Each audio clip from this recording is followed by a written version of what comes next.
Curious kami dito sa Binondo Paradise by Chef A. Located along 10th Avenue, very near the Caloocan City Hall. May basement parking sila.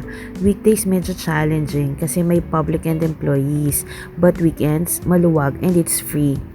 Chinese comfort food vibes without going all the way to Binondo. So they serve the classics we all grew up with, starting with crab and corn soup. Of course, everybody loves yang chow fried rice. Non-negotiable yan. Pag wala to, parang may kulang. Pansit canton for extra carb. Mixed veggies para kunwari balance tayo. They also have stir-fried squid. Lemon chicken, sweet and tangy. Spare ribs. Syempre mawawala ba ang sweet and sour pork? Beef with broccoli for that rich, savory contrast. My favorite, Chinese kikiam. And syempre, meron din silang fried dumplings. At ang favorite ng lahat, lumpiang Shanghai. They also have noodle station where you can customize your own bowl exactly how you like it. Pick your noodles, add your toppings, build it to match your craving. Mawawala ba ang dim sum station? Of course not. They have two packages, escolta and dongpin. Some dim sum like hakaw, xiaolongbao, and the roastings aren't in escolta, but for just 100 more, goongpin lahat included. Sa roasting station, they have white chicken, crispy duck, lechon macao, and char siu. For dessert, they have snowballs with cream pandan and custard filling. They also have almond jelly with fruit cocktail. Of course, the classic creamy and bright mango sago. And the personal favorite, fried buchi with red bean and lotus cream filling. Okay, so let's see if it's worth the hype. Starting off with my favorite, Chinese kikiam. The 5 spice hits just right. Meaty inside and crispy yung skin. They clearly know their roastings. Char siu is tender, sweetness nicely balanced.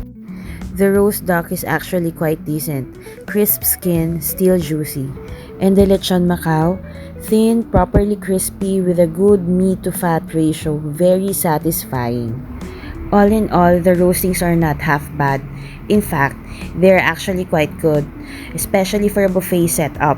Solid quality, well executed, and definitely worth going back for. Next, the Tausi spare ribs. Tender and the seasoning is perfectly balanced for my taste. The fried dumplings are good as well. Lemon chicken, sweet, tangy, with a subtle citrus note. Glossy sauce just right. Sweet and sour pork, dry like reheated, and the sauce is basic, disappointing for a classic. Bumawi tayo sa hakaw. It's so good. The kuchay dumpling is meaty and well seasoned. Would have loved a bit more chives for that extra punch. The spring roll tastes just like the kuchay dumpling filling. Flavorful and well seasoned, not bad at all. Siomai is so good, perfectly flavored, nicely spiced. Super plump and meaty, with shrimp on top pa. Spare ribs is salty and dry. For dessert, the chocolate xiaolongbao has a nice chewy skin with chocolate that tastes like my ganache. Oily but fun to eat. And the buchi, not too sweet, just perfect for my taste. So love the lotus cream. Snowballs are cloud soft, coated in desiccated coconut, with a filling that's not too sweet, light and pleasant. Mango sago is so good. A bit sweet for me, but you can tell they used real mango. Chewy sago and pomelo bits balance the sweetness perfectly. Very accommodating staff. Complimentary jasmine green tea from Singapore, and it's really good. I didn't get to try everything. Missed the noodle station and some dim sum. But everything I did taste was fairly good.